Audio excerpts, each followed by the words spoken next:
Alors, bienvenue pour ce séminaire. J'ai le plaisir de vous présenter Madame Emmanuelle Pastor, qui enseigne à l'Institut catholique de Paris, à la rue d'Assas, mais elle donne aussi des cours au Collège des Bernardins, qui n'est pas trop loin d'ici. Et ça tombe très bien, parce que c'est la grande spécialiste du livre des rois, disons, les premiers chapitres, autrement, c'est une grande spécialiste de Salomon, puisqu'elle a fait sa thèse, donc il faut que je vous donne le titre exact. Disons la thèse, oui, je ne sais pas si c'est le même titre pour la thèse et la publication. Donc la publication s'appelle « La sagesse mise à la preuve, la visite de la reine de Saba dans le cycle de Salomon, une comparaison entre le texte massorétique et la Septante ».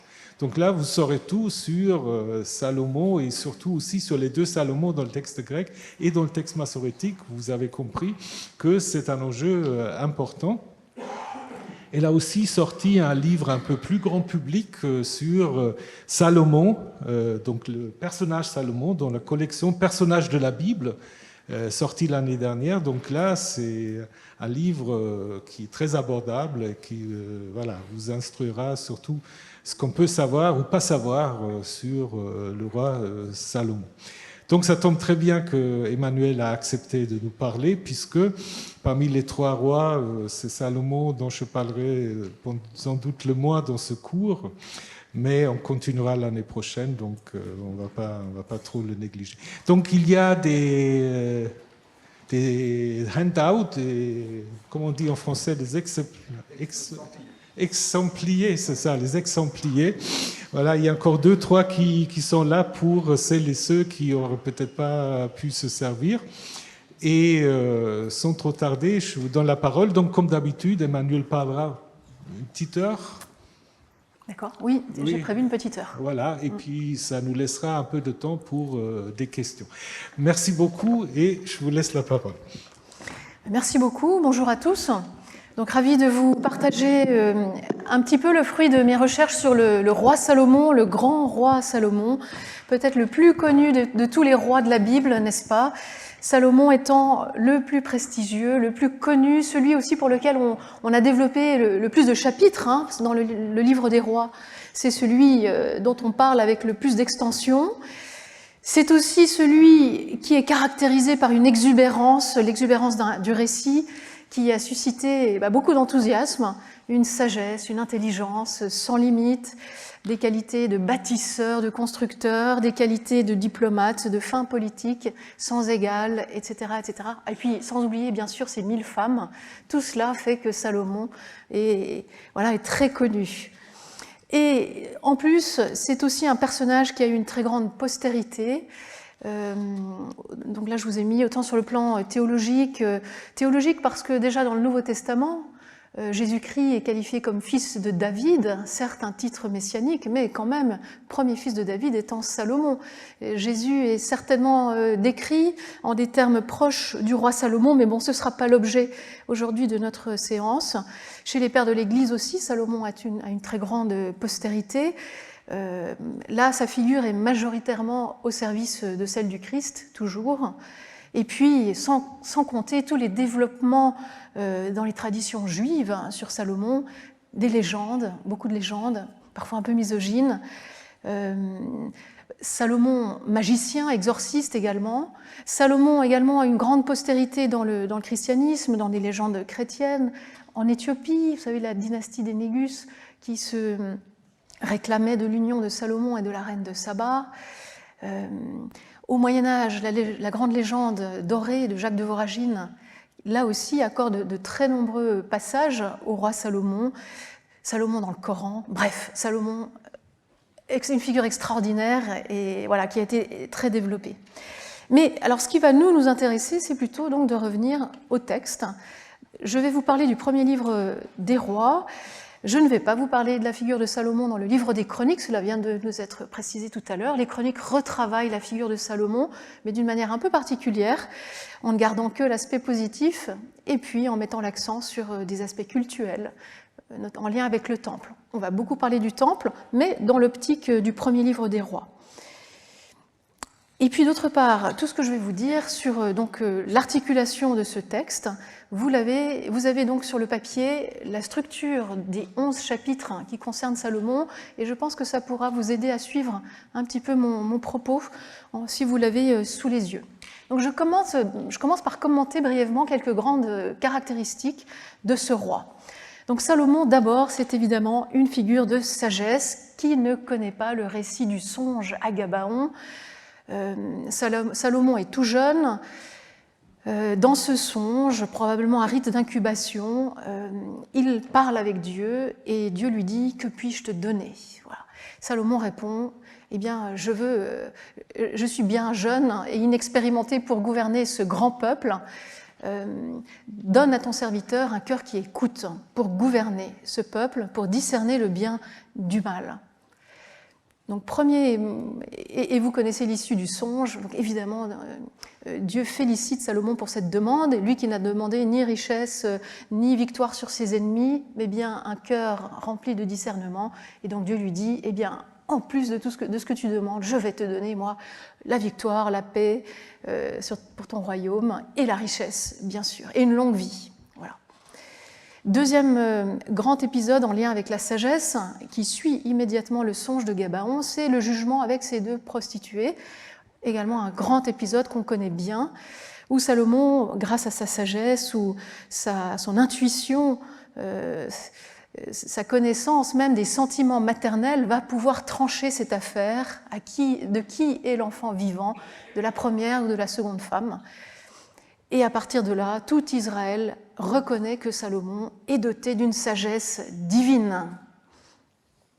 Troisième épisode, un petit passage, quelques versets au chapitre 5, où on nous dit que, à la manière d'un refrain, Dieu donna à Salomon sagesse et intelligence, et une ouverture d'esprit autant qu'il y a de sable au bord de la mer. Vous voyez que l'exagération est de mise. La sagesse de Salomon surpassa même la sagesse de tous les fils de l'Orient et toute la sagesse de l'Égypte. Donc une incomparabilité. Et puis enfin, un quatrième épisode avec la reine de Saba, au chapitre 10, où la reine parcourt 3000 km pour venir tester, mettre à l'épreuve la sagesse du roi Salomon. Voilà. Premier aspect donc de ce personnage. Second aspect, Salomon est aussi une figure de richesse. On nous dit que Juda et Israël sont prospères sous Salomon, ils sont très nombreux, on avait à manger et à boire, voilà. On nous dit même que le poids d'or qui parvenait à Salomon en une année était de 666 talents d'or, sans compter tout ce qui était amené par les voyageurs et par les autres rois qui offraient leur tribut à Salomon. On nous dit même que toutes les coupes du roi Salomon étaient en or, tous les objets de la maison de la forêt du Liban en or fin, rien n'était en argent, on n'en tenait aucun compte au temps du roi Salomon. Voilà. De nouveau, ici, la place est à l'exagération. Voilà. La richesse ou la réussite matérielle, il faut aussi la comprendre dans le contexte de la sagesse. La sagesse, quand on est sage, amène cette réussite matérielle, évidemment. Autre aspect, Salomon, figure de fin politique, de fin diplomate. On nous parle de toute l'organisation politique de son royaume. Il était organisé en préfecture et chacun des préfets ravitaillait la maison du roi. Et on nous donne donc un luxe de détails sur le fonctionnement interne du royaume. Et enfin, le Seigneur a accordé à Salomon le repos à toutes ses frontières. Voilà. De fait, Salomon, Shlomo, son nom est construit sur la racine de la paix, n'est-ce pas? Eh bien, c'est ce qui caractérise donc également son règne. Et enfin, Salomon figure de bâtisseur. Bâtisseur d'abord de villes. Ici, vous avez les grandes villes du royaume d'Israël qui sont citées. Bâtisseur du palais, on nous dit qu'il a fallu 13 ans pour bâtir le palais du roi à Jérusalem, et puis bâtisseur bien sûr du temple, le temple qui va occuper 3 voire 4 chapitres au cœur de ce macro-récit sur Salomon. Alors bien sûr, dire que Salomon est le bâtisseur du temple, c'est aussi une manière de dire qu'il est un roi pieux, qu'il est un roi fidèle à son Dieu, ce Dieu qui l'a gratifié de la sagesse à Gabaon. Et on va voir donc le roi Salomon offrir quantité de sacrifices et d'holocaustes dans ce temple à Jérusalem. Mais déjà apparaît un problème. Je pose un petit peu les jalons et puis ensuite j'essaierai de résoudre les problèmes que je soulève. La chronologie biblique situe cette période de faste sous Salomon au Xe siècle avant Jésus-Christ. Pourtant, ce point fait l'objet de sérieuses contestations à la suite notamment des découvertes archéologiques en Israël. 3 points peuvent être soulevés, je vais les mentionner très rapidement, mais ça va nous aider à comprendre pourquoi ce récit est écrit comme il est écrit. D'abord, la ville de Jérusalem au Xe siècle, la présumée époque de Salomon, quel est l'état de cette ville? Deuxièmement, Jérusalem à cette époque peut-elle être la capitale d'un royaume, tel que cela est décrit? Et troisièmement, l'idée d'une monarchie unifiée sous David et Salomon. Je vais dire un petit mot là-dessus. D'abord, la ville de Jérusalem au Xe siècle. Les fouilles archéologiques à Jérusalem n'ont pas permis de découvrir une ville aussi impressionnante telle qu'elle est décrite dans le premier livre des rois. Le seul souvenir, le plus ancien souvenir, disons, qu'on ait pu découvrir, c'est cette structure à degrés que vous voyez ici sur la photo, mais qui est plutôt du IXe siècle, soit un siècle après Salomon. On ne sait pas très bien à quoi elle servait d'ailleurs. Et puis d'autre part, Jérusalem n'aurait pu atteindre les dimensions d'une ville influente finalement qu'à partir du 8e siècle avant Jésus-Christ, soit 2 siècles après Salomon. Vous voyez qu'il y a un décalage déjà donc entre les descriptions faites dans le livre des rois et la réalité sur le terrain. Le petit plan que vous voyez ici, vous voyez la muraille actuelle de la ville de Jérusalem, enfin la vieille ville, la muraille de Soliman, et puis vous voyez en gris foncé ce qui était la cité de David, donc la partie la plus ancienne de la ville de Jérusalem, avec au sommet le temple, et puis tout en bas, le point 3, c'était la source de Gihon, la source de la ville. Jérusalem a-t-elle pu être la capitale d'un royaume? Au Xe siècle, cela est plutôt douteux. D'ailleurs, les villes qui sont mentionnées dans les versets que j'ai pu citer, donc Hatzor, Megiddo, Gézer, d'abord sont des villes du royaume du nord, pas du sud, dont Jérusalem est la capitale. Et puis deuxièmement, Jérusalem n'avait certainement pas l'organisation nécessaire pour contrôler d'autres villes à cette époque. Bon, vous voyez du coup que ça pose plusieurs problèmes. Au temps de Salomon, Jérusalem, à tout casser, c'était une petite cité-État. Mais pas beaucoup plus que ça. Et le troisième point, c'est le point de cette royauté ou monarchie unifiée sous David et Salomon, tel que c'est rapporté dans les livres de Samuel et des rois. Israel Finkelstein, un grand archéologue, vous avez tous entendu parler de lui, lui a clairement remis en question l'idée d'un royaume unifié sous David et Salomon. D'après lui, on aurait plutôt affaire à une hypothèse où l'idée d'un royaume uni répond à une fidélité idéologique, faire l'unité entre le nord et le sud, une insistance, enfin un point qui va devenir de plus en plus insistant après l'exil et à l'époque perse et même à l'époque hellénistique. Alors pourquoi est-ce que j'ai soulevé tous ces points? C'est d'abord pour souligner le décalage entre les textes et la réalité de l'histoire ou de l'archéologie. Que faut-il en déduire? Eh bien, ce que j'ai envie de dire, c'est qu'il faut mesurer donc déjà un écart. Alors, au-delà de cet écart, au-delà de cette prétendue gloire salomonienne, ce qui nous intéresse, nous, en tant que lecteurs du texte biblique, c'est de savoir, mais alors pourquoi on a décidé de raconter les choses de cette manière? Si ça ne coïncide pas exactement avec la réalité, pourquoi l'avoir écrit comme ça? Pourquoi avoir embelli la figure de Salomon à ce point? Qu'est-ce que les rédacteurs bibliques ont voulu faire en présentant les choses de cette manière? Quelles sont en fait leurs motivations idéologiques, théologiques? Voilà, c'est ce qu'on va donc explorer, ce que je vous propose de faire maintenant. Alors, pour ça, déjà un petit point, un récit, un grand récit, donc 11 chapitres qui sont entièrement centrés sur le motif du temple de Jérusalem. C'est sans doute la raison pour laquelle Salomon a droit à autant de chapitres par rapport aux autres rois d'Israël et de Juda. Je vous ai mis ici qu'il y a, alors déjà, 3 chapitres consacrés à la construction du temple, les chapitres 4 chapitres, 5, 6, 7, 8, et d'autre part des parallèles importants, notamment entre Salomon et la figure de Josias, qui apparaît un peu plus loin vers la fin du 2e livre des rois. Salomon construit le premier temple, et puis Josias va rénover le temple. Et puis, d'ailleurs, Josias est qualifié... disons que son œuvre de rénovation du temple est qualifiée à la lumière de la construction du temple de Salomon, mais je ne rentre pas tout à fait dans les détails ici. Vous voyez d'ailleurs qu'à la toute fin du livre des rois, on raconte la destruction de ce temple. Le livre commence par la construction, il termine par la destruction sous les Babyloniens, et puis on ne manque pas de faire allusion à Salomon au chapitre 24 et 25 du livre des rois. On rappelle que c'était bien Salomon qui avait construit ce temple. Bref, le livre des rois est encadré, ou plutôt une inclusion est faite autour de la thématique du temple.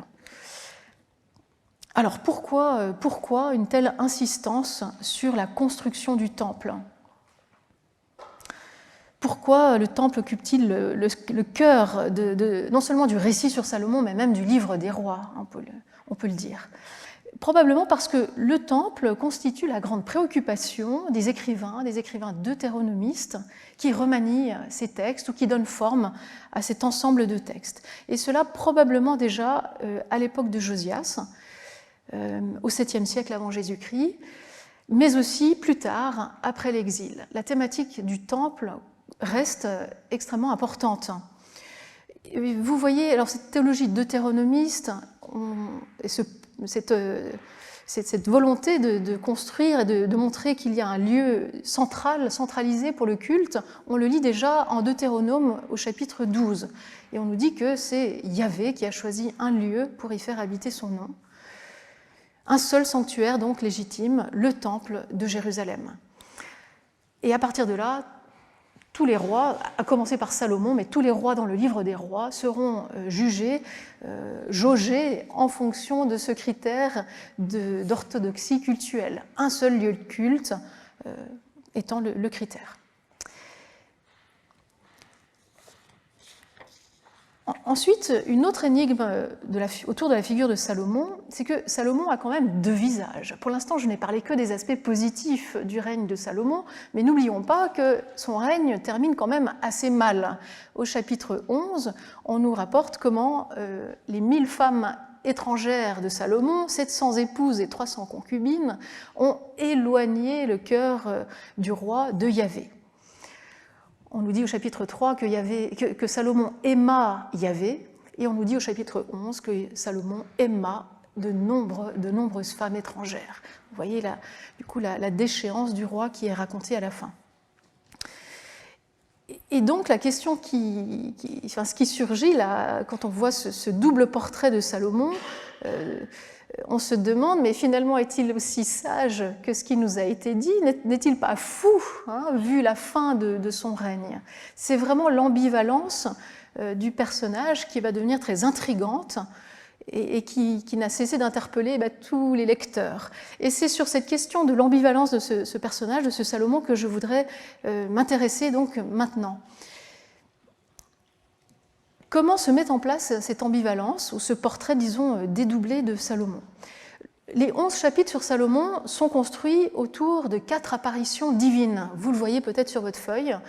À 4 moments, Dieu va parler en direct à Salomon. Alors ces 4 apparitions divines, à mon sens, n'indiquent pas une progression dans le péché ou dans la déchéance du roi, mais plutôt des avertissements. Parce qu'on nous précise quand même au 11e chapitre, au verset 4, que Salomon n'a pas péché avant sa vieillesse. Bon, donc ce n'est pas une progression dans le mal qui est décrite ici, plutôt des avertissements dans ces apparitions. Donc la première apparition, c'est celle donc à Gabaon, le fameux songe, où un petit verset, le verset 14 au chapitre 3, précise la chose suivante. Il y a comme une condition qui est formulée dans le texte. Bon, parce que jusque-là, on lui a dit, c'est très bien, hein, je te donne la sagesse et je te donne même une longue vie et plein de richesses, etc. Mais un petit verset est rajouté, précisant la chose suivante. Seulement si tu suis mes voies en gardant mes lois et mes commandements, comme a fait ton père David, alors je t'accorderai une longue vie. Il y a quand même une condition qui est mise. Sa fidélité doit être entièrement fondée sur les lois, les commandements du Seigneur, tels qu'ils ont été révélés à David. Et puis dans une seconde apparition, au chapitre 6, très brève, elle aussi, Dieu lui dit la chose suivante.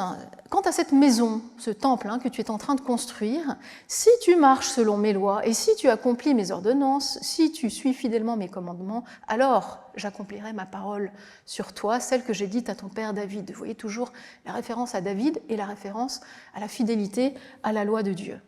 Et alors, j'habiterai au milieu des Israélites, je n'abandonnerai pas mon peuple Israël.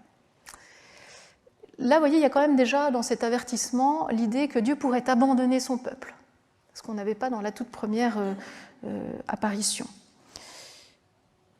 Troisième apparition,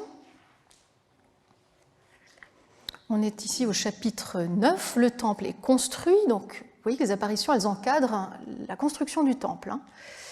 Le Seigneur lui dit, alors si tu marches, alors là c'est très développé, si tu marches devant moi comme a fait ton père David, dans l'innocence du cœur et la droiture, si tu agis selon tout ce que je te commande, si tu observes mes lois, mes ordonnances, oui, tout ce vocabulaire de la loi, ce vocabulaire des préceptes, je maintiendrai pour toujours ton trône royal sur Israël, comme je l'ai promis à ton père David. Mais, verset 6, si vous m'abandonnez, si vous n'observez pas les commandements, etc., si vous allez servir d'autres dieux, alors je retrancherai Israël du pays que je lui ai donné, et ce temple que j'ai consacré à mon nom, je le rejetterai de ma présence. Donc vous voyez ici déjà, les péchés d'Israël sont envisagés. Si vous allez servir d'autres dieux, ce temple disparaîtra. Et de fait, le temple va disparaître avec les Babyloniens au VIe siècle avant Jésus-Christ. Le texte nous offre une réflexion sur les causes qui ont conduit à la destruction du temple au VIe siècle. Et enfin, la quatrième apparition, alors là c'est la plus négative de toutes, on est au chapitre 11, on vient de nous dire que le grand péché de Salomon, de s'être uni à toutes ces femmes étrangères, parce que tu t'es comporté ainsi, parce que tu n'as pas observé mon alliance, eh bien je vais t'arracher le royaume. Là c'est un fait, ce n'est plus un avertissement, c'est un constat. Voilà ce que Dieu va faire. Bref, le péché de Salomon marque en définitive le commencement de tous les malheurs de la royauté. Et il ne faut pas oublier que le deuxième livre des rois s'achève avec la disparition de la royauté et du temple. Au résultat, on a devant nous un récit qui alterne des prises de position positives par rapport à Salomon et d'autres négatives. Regardons encore une fois alors comment tout cela s'articule. Les prises de position positives. On est dans nos apparitions. La première apparition, ici au chapitre 3, Dieu lui disait parce que tu m'as demandé la sagesse et pas autre chose, mais que tu as demandé pour toi l'écoute du droit.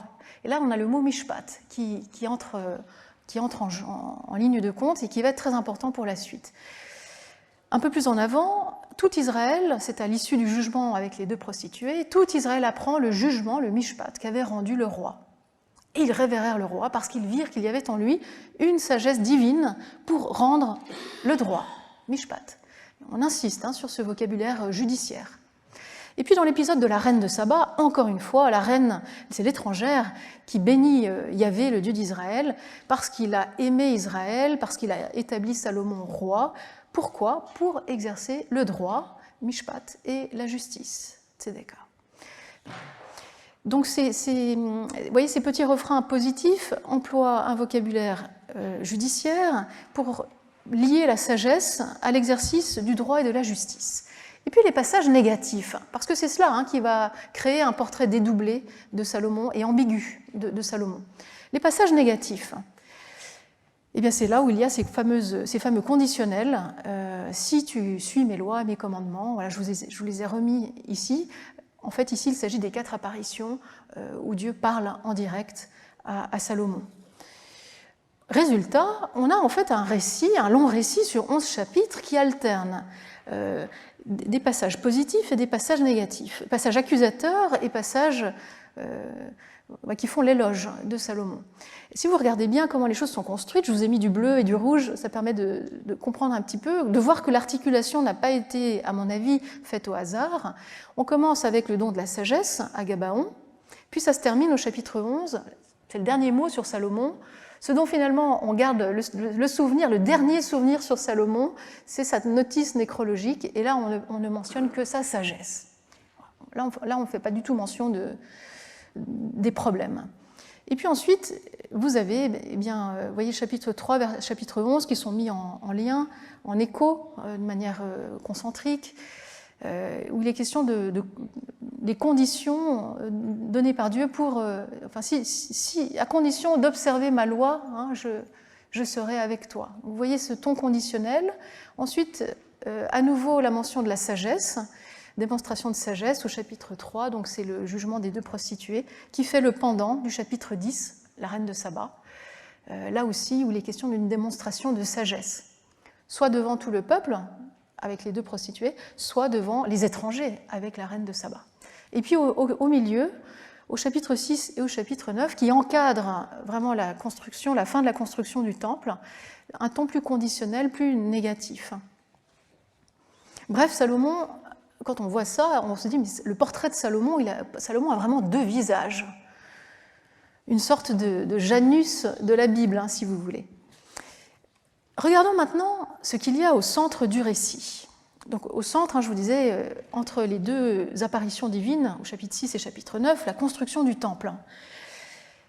Mais alors, si on va vraiment dans le détail, au milieu de cette construction du temple, et vous l'avez sur vos feuilles, en fait se trouve finalement pas le temple, mais la maison de la forêt du Liban. Une maison un peu mystérieuse, un palais, disons, que construit Salomon. Et ce qui est important, c'est qu'au cœur de la maison de la forêt du Liban se trouve quoi ? La salle des colonnes et la salle du trône. Et cette salle du trône, vous comprendrez pourquoi elle est si importante et pourquoi je mets l'accent dessus. Cette salle du trône, donc chapitre 7, verset 7, c'est la seule salle qui est décrite avec autant d'insistance, avec un certain détail. On nous dit la salle du trône où il jugerait, où Salomon jugerait, enfin il n'y a pas de sujet en fait, où on ne sait pas qui est il. Gardez ça aussi en mémoire pour tout à l'heure. La salle du trône où il jugerait, la salle du trône où il appliquerait le droit. Et qu'on retrouve, vous voyez, notre vocabulaire judiciaire, faire appliquer le droit et le jugement. On peut se demander pourquoi c'est la salle du trône qui figure au milieu du récit de la construction du temple. Voilà aussi une petite énigme. Qu'est-ce qu'on peut en tirer ? Alors, moi, ce que je vous propose comme interprétation, c'est que d'abord, Salomon, on comprend qu'il est le roi juge par excellence. Il a reçu la sagesse divine pour gouverner le peuple. De plus, on a bien compris que sa sagesse, elle était avant tout de nature judiciaire, c'est-à-dire orientée au gouvernement. Cela avait été dit donc dans le songe à Gabaon, ça avait été répété à l'issue du jugement entre les 2 prostituées, ça avait été encore répété dans l'épisode de la reine de Saba. Sa sagesse, elle est au service du gouvernement du peuple. Et puis en même temps, jusque-là, on a aussi compris que Salomon est un juge un peu ambigu, imparfait et pécheur. Mais bon, on peut aller encore plus loin. Et pour aller encore plus loin, il nous faut maintenant commenter le chapitre 8. Chapitre 8 qui contient une grande prière, la prière que donc le temple est construit, c'est la dédicace du temple, et Salomon s'adresse à Dieu devant tout le peuple et élève une prière. C'est une prière qui est extrêmement bien structurée, elle aussi, je n'ai pas le temps de vous donner tout le détail, mais elle est composée de 7 demandes qui s'appliquent à diverses situations. Vous les avez là à l'écran. Et il y a une progression en fait dans ces demandes. Parce que d'abord, Salomon, dans sa prière, évoque l'intercession de Dieu pour un membre du peuple, puis il élargit sa demande au peuple tout entier. Bref, on passe de l'individuel au collectif. Ensuite, la prière concerne un homme d'Israël, puis elle s'élargit à l'étranger. Et donc on passe là du singulier à l'universel. Ensuite, Salomon évoque Israël qui perd une bataille et Israël qui est déporté. Et cela renvoie bien sûr aux vagues de déportation perpétrées par les Babyloniens au VIe siècle avant Jésus-Christ. Donc il y a une progression dans ces 7 demandes. Et à chaque fois, cette prière commence toujours de la même manière, par un petit refrain. Salomon dit à Dieu « Écoute et pardonne ». Écoute et pardonne. Alors je continue. Un glissement de sens important est introduit dans la prière parce qu'en fait, dans la prière, on va retrouver le même vocabulaire judiciaire qu'on a eu pour Salomon concernant soit sa sagesse de manière positive, soit les menaces ou dans les apparitions divines, le ton plus conditionnel et plus menaçant vis-à-vis de la fidélité ou l'infidélité de Salomon. On va retrouver le même vocabulaire judiciaire dans cette prière, mais cette fois-ci pour qualifier l'agir de Yahvé, l'agir divin. Donc Salomon invoque Yahvé comme le Dieu qui gouverne Israël, le Dieu qui applique le droit. Vous voyez, il y a un glissement parce que jusque-là, on nous parlait de Salomon chargé de faire appliquer le droit et la justice en Israël. Puis dans cette prière, le glissement se fait, ce n'est plus Salomon dont il est question, c'est vraiment Yahvé qui devient le juge, finalement le vrai roi d'Israël. Je vous ai mis ici quelques versets où on voit ce vocabulaire judiciaire apparaître. Salomon qui dit à Dieu « Agis et juge entre tes serviteurs, déclare coupable le méchant, fais retomber sur lui sa conduite, justifie le juste. » Vous voyez, il donne à Dieu le rôle du roi, le rôle du juge. Ou encore, en 8,49, « Tu écouteras depuis les cieux le lieu où tu résides, leurs prières, leurs supplications, tu rétabliras leurs droits. » On retrouve vraiment ce vocabulaire. Et donc, si vous m'avez bien suivi, ce vocabulaire est employé positivement pour qualifier la sagesse de Salomon, négativement dans les apparitions divines, parce qu'on prépare déjà la fin dramatique de son règne, et au cœur de ces chapitres, dans la prière de consécration du temple, mais cette fois-ci en transposant ce vocabulaire sur Dieu. Alors, le résultat auquel on parvient, c'est que finalement, on ne peut pas juste se contenter de dire « bon, Salomon a 2 visages, 2 facettes, une négative, une positive ». En fait, on ne peut pas juste lire ce récit pour ou contre Salomon. La prière nous oblige à comprendre le texte sans doute autrement, puisqu'elle recentre le récit sur Yahvé. C'est lui finalement le seul juge et roi d'Israël. Voilà une affirmation très forte. Donc d'une part, la figure de Salomon comme roi est relativisée. Il passe en quelque sorte au second plan dans cette prière et il donne toute l'importance à la souveraineté de Yahvé. Et donc cette prière introduit, à mon sens, une clé de lecture qui va orienter l'interprétation générale de ces 11 chapitres sur Salomon. Finalement, l'enjeu de ces 11 chapitres, c'est peut-être pas tant ou pas seulement l'évaluation morale, positive ou négative du règne de Salomon, mais plutôt le fait de reconnaître Yahvé comme le vrai roi, le vrai juge, le juge ultime d'Israël. Et donc, je reviens à la question de pourquoi la salle du trône figurait au cœur du récit, de la construction du temple. Finalement, parce que cette salle du trône, ou ce il, on ne savait pas qui était ce il qui exerçait le droit dans cette salle du trône, ça n'était pas précisé, ça restait un peu nébuleux, mystérieux. Mais finalement, on pourrait comprendre avec la prière du chapitre 8 qu'il ne s'agit pas seulement de Salomon comme bon gouvernant ou comme gouvernant qui était cité en 7.7, mais cela peut faire tout à fait allusion au Seigneur, à Yahvé, qui lui aussi est qualifié comme ce juge, ce roi, qui, pour le coup, là, est parfaitement fiable, contrairement à Salomon. Donc vous voyez comment la prière du chapitre 8, finalement, apporte une interprétation, permet une interprétation, nous permet d'aller plus loin et de sortir de cette sorte d'aporie, ou cette sorte de dialectique d'un Salomon négatif et positif, et puis finalement c'est très ambigu, puis ça reste ambigu. Et finalement la prière du chapitre 8 permet de trancher en disant oui, mais Salomon, certes est le roi, mais au-dessus du roi, finalement, in fine, le vrai roi, c'est Yahvé, quoi. Et deuxième résultat, c'est que si Yahvé est le vrai roi juge, l'unique roi juge en Israël, alors on comprend aussi pourquoi Salomon est décrit comme un pécheur. Il est à la fois sage, mais aussi pécheur, il a les deux.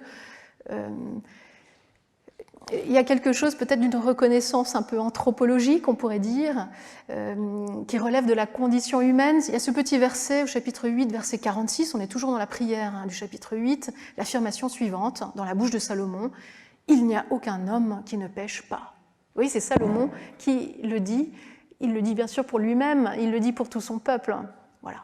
Une sorte de réalisme anthropologique apporté dans cette prière et qui, du coup, préfère transférer sur Dieu la véritable royauté.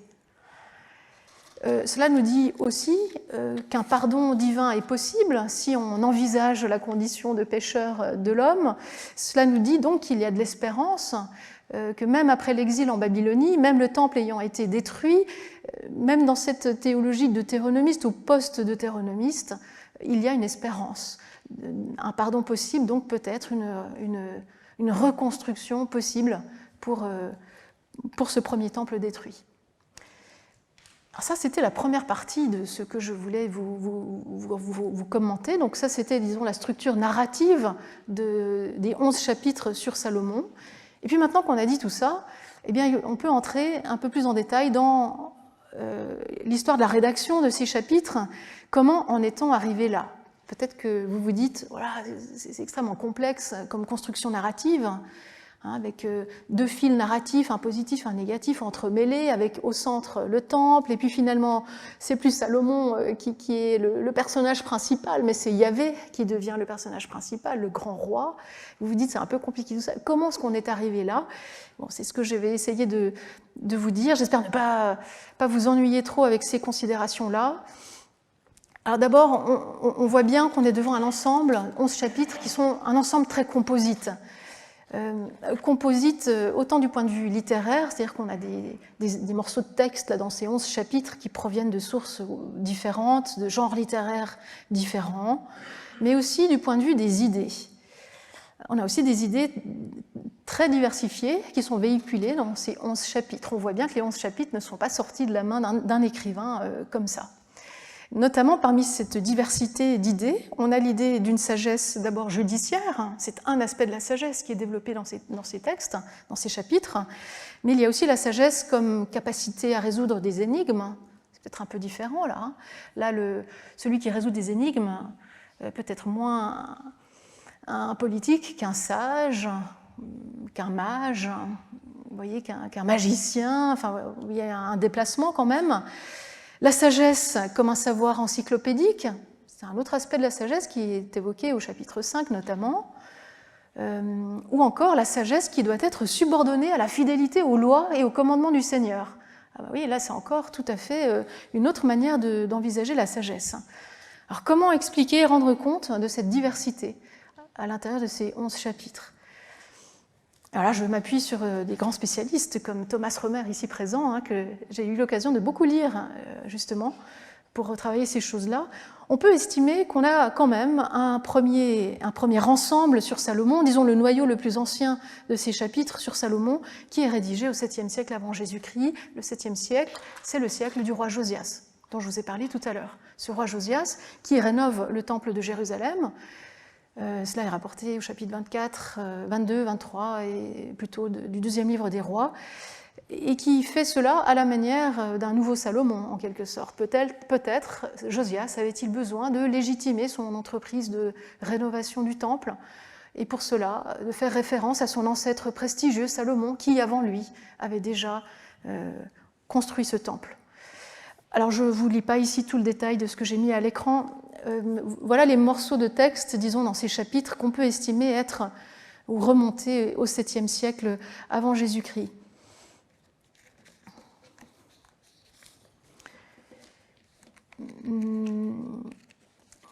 D'ailleurs, le roi Josias joue un rôle important, pas seulement pour ce qui est de la construction du temple, mais vous avez certainement vu ça dans d'autres cours, mais Josias a aussi un rôle important pour ce qui concerne le livre de Josué. Un beau parallèle est suggéré par les textes entre Josias et la figure de Josué, ici entre Josias et Salomon, ailleurs entre Josias et le roi David. Donc il est très probable que ce soit à la cour de Josias qu'on ait donné une première forme à ces textes. Ensuite, un deuxième état du texte, où on voit là un roi Salomon qui est un roi sage, mais il est sage à condition d'observer les lois et les commandements du Seigneur. Il y a une insistance sur la fidélité à la loi. Et c'est pas tout à fait, ou c'est pas forcément la même théologie ou la même idéologie qui est celle du 7e siècle et qui est donc celle-ci. Voilà, on estime que c'est l'édition deutéronomiste de l'époque néo-babylonienne, donc après l'exil, donc 100-150 ans après Josias, qui aurait plutôt insufflé ce type d'idée dans cet ensemble. Vous voyez, c'est ce type de phrase, si tu marches dans mes voies, en gardant mes lois et mes commandements, alors comme David, alors je prolongerai tes jours. Autrement dit, ici, ce qui est dit, c'est qu'il ne suffit pas d'être sage, il n'est pas suffisant d'être sage pour être le grand roi. Pour être le grand roi, il faut être fidèle à la loi. La loi révélée à Moïse notamment. Et donc là, on reconnaît qu'on a l'insistance d'une certaine théologie post-exilique qui met l'accent sur la figure de la loi mosaïque notamment. Ensuite, on a quand même une troisième étape dans le texte avec l'image d'un roi, cette fois-ci d'un Salomon, qui juge en résolvant des énigmes. C'est un peu une autre étape parce que, comme je vous le disais tout à l'heure, c'est pas pareil une sagesse qui sert à gouverner ou une sagesse qui résout des énigmes. Les deux épisodes où Salomon résout des énigmes, c'est les épisodes un peu curieux qui mettent en scène des femmes, les deux femmes prostituées et puis la reine de Saba. Et vous remarquez que ce sont des femmes quand même curieuses, c'est des femmes qui relèvent de l'étrangeté. Les prostituées parce qu'elles ne vivent pas comme tout le monde, elles ne sont pas sous l'autorité d'un mari. Et puis la reine de Saba, c'est la même chose. En fait, déjà, elle est étrangère. Et puis elle aussi, elle jouit d'une autonomie peu commune, disons, selon les habitudes de nos écrivains bibliques. Donc des personnages un peu particuliers où Salomon réussit parfaitement à déjouer les ruses, en quelque sorte, parce que la femme, la prostituée dans la Bible, c'est celle dont on se méfie. De fait, ces deux femmes arrivent avec un enfant mort, un enfant vivant. Comment voulez-vous trancher ? Il n'y a pas de témoin, mais comment s'en sortir ? On est vraiment devant un problème insoluble. Mais Salomon réussit à déjouer, à résoudre le problème. Et même chose avec la reine de Saba, qui arrive avec toutes ces énigmes, et on nous dit que Salomon les résout toutes les unes après les autres sans aucune difficulté. Là, on est devant des récits qui relèvent d'un aspect merveilleux, d'un aspect féerique, qui contraste totalement avec la théologie deutéronomiste que je viens de commenter. Donc on a probablement là le signe que ces deux récits, le jugement et la reine de Saba, ont été ajoutés après coup, en fait, dans cet ensemble sur Salomon. Sans compter que ces deux récits interrompent la narrative où ils se trouvent, les deux. Voilà, donc on voit bien qu'ils ont gardé la marque d'une interruption. Et enfin, il y a à mon sens, un dernier alignement qui a été fait sur le vocabulaire du droit. Ce fameux vocabulaire qui a permis d'unifier à la fois les péricopes qui mentionnent la sagesse de Salomon et en la mettant au service du gouvernement. C'est dans la péricope du jugement des deux prostituées, de la reine de Saba, du songe à Gabaon, donc toutes ces péricopes qui traitent de la sagesse. Et c'est aussi ce que l'on trouve au centre de la construction du temple, en 7-7, la fameuse salle du trône. On retrouve ce vocabulaire là aussi. Et on le retrouve enfin dans la prière du chapitre 8. C'est comme si on avait voulu harmoniser en quelque sorte l'ensemble autour de ce champ lexical du droit et de la justice. et avec tout ce que ça comporte comme déplacement, puisque je vous disais que le résultat final du texte qu'on a sous les yeux, c'est qu'on comprend que dans le fond, le vrai roi, c'est pas Salomon, mais c'est bien Yahvé. Et cette dernière édition, on la situe, enfin je la situe, entre la fin de la période perse, vous voyez, entre 538 et 450, et à peu près entre là, et au plus tard, 300-350. Mais pas après. Pourquoi? Parce que pratiquement ces récits-là, dans cet état-là, se trouvent dans le livre des Chroniques. Donc ils n'ont pas pu être remaniés après, puisque voilà, l'état du texte est semblable dans les Chroniques qu'on date à peu près autour de 350. À peu près. Voilà. Combien de temps me reste-t-il? Quelques minutes encore. J'ai peut-être... j'ai encore 10 minutes? Alors j'ai peut-être juste encore le temps de vous dire un tout petit mot sur cette prière du chapitre 8, avant de conclure, parce qu'elle va nous permettre de comprendre pourquoi cette dernière étape de la rédaction, hein, donc cette quatrième étape, entre le 5e et le 4e siècle, pourquoi je la situe à ce moment-là. Quand on regarde ce petit extrait, donc c'est toujours la prière de Salomon, quand les Israélites auront péché contre toi, Salomon parle au futur, hein, à la manière d'un prophète,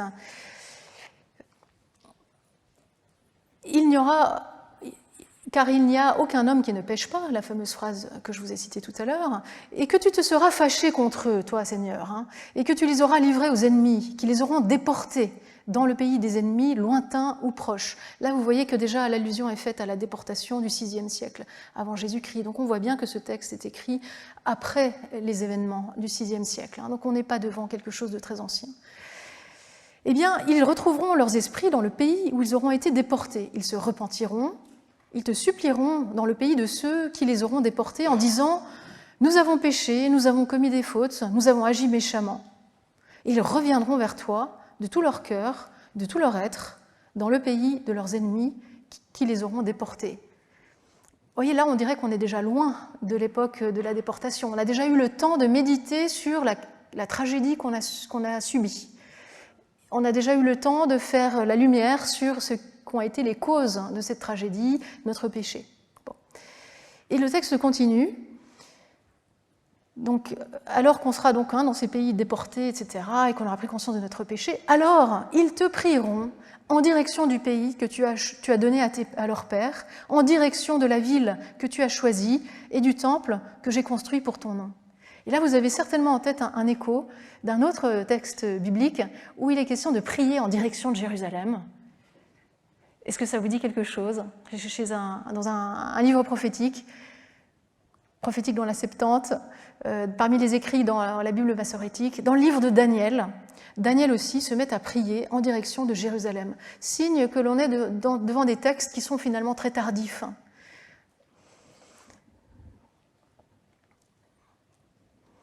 Et alors Salomon continue et dit tu écouteras donc depuis les cieux. Alors vous voyez, là aussi, Dieu est positionné dans les cieux. Là aussi, on est dans une représentation de la présence divine. Certes, on lui construit un temple, mais finalement, le vrai lieu où il réside, ça n'est plus le temple. Vous voyez qu'il y a aussi eu là un déplacement théologique important dans la manière de comprendre, de s'imaginer la présence divine. Donc tu écouteras depuis les cieux le lieu où tu résides, leurs prières et leurs supplications. Tu rétabliras leurs droits.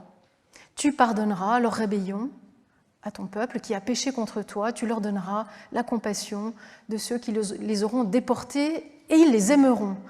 Alors là, ce verset 50, il est très curieux. Salomon prie pour que le peuple puisse pardonner et avoir de la compassion pour les ennemis qui l'ont déporté. Vous voyez, là, on est vraiment très très loin déjà de l'événement de la déportation. Voilà, donc avec tout ça, on comprend qu'on a probablement eu, en tout cas, une édition encore assez tardive de ce cycle sur Salomon qui donne forme à cet ensemble. Et je termine avec, du coup, qu'est-ce qu'on va en tirer de tout ça, avec quoi est-ce qu'on va rester finalement. Donc on a constaté qu'on est devant un macro-récit, alors certes narrativement très bien articulé, mais composé d'éléments très disparates, du point de vue du genre littéraire, des idées qu'il véhicule, mais aussi de la datation. On a vu que ce macro-récit est le résultat de plusieurs interventions rédactionnelles successives dans le temps, qui s'étendent entre le 7e et au moins le 4e siècle. Il y a certainement eu encore quelques retouches après, mais les grands changements ont été faits là. On voit qu'au fil de cette composition, de ce grand récit, des nouvelles idées ont émergé, et ainsi les textes bibliques nous permettent d'être témoins de l'évolution d'une pensée sur Dieu, sur l'homme, et même sur la politique, et sur le royaume d'Israël tel qu'on le conçoit. Un royaume réunifié, bien sûr, sous Salomon, il y a un seul royaume. Là où je voulais en venir, c'est que le livre que nous tenons entre les mains, c'est le fruit d'une pensée critique, c'est le fruit d'une pensée qui est en mouvement. Voilà, la Bible, vous le savez, n'est pas tombée du ciel. Jusqu'au moment où elle a été fixée, disons, elle a subi beaucoup de changements. Donc, premier type de conclusion, et une deuxième conclusion sur la figure de Salomon. Salomon, à mon sens, est probablement un personnage de l'histoire, mais le récit qui en parle, lui, est largement fictif. Autrement dit, quasiment impossible de remonter à l'exactitude de ce qui concernait ce personnage, avec pour seule ressource les textes. Et Salomon, nous n'avons pas d'autres ressources sur lui que les textes bibliques. Vous savez que c'est un des rois dont on n'a pas de preuves matérielles extra-bibliques en archéologie ou ailleurs le concernant. Donc on est limité finalement par les textes. Donc on a une figure qui est entièrement réélaborée, littérairement et de manière très subtile, vous l'avez compris, dans ces chapitres. Voilà, et puis je me suis permise de vous présenter le petit livre qui est sorti l'an dernier et qui permet, voilà, qui vous permettra peut-être de retrouver certaines idées que je vous ai exposées, pas toutes, mais certaines en partie, et puis d'autres, bien sûr, puisqu'il n'a pas été possible de tout vous dire en une petite heure. Voilà, je vous remercie.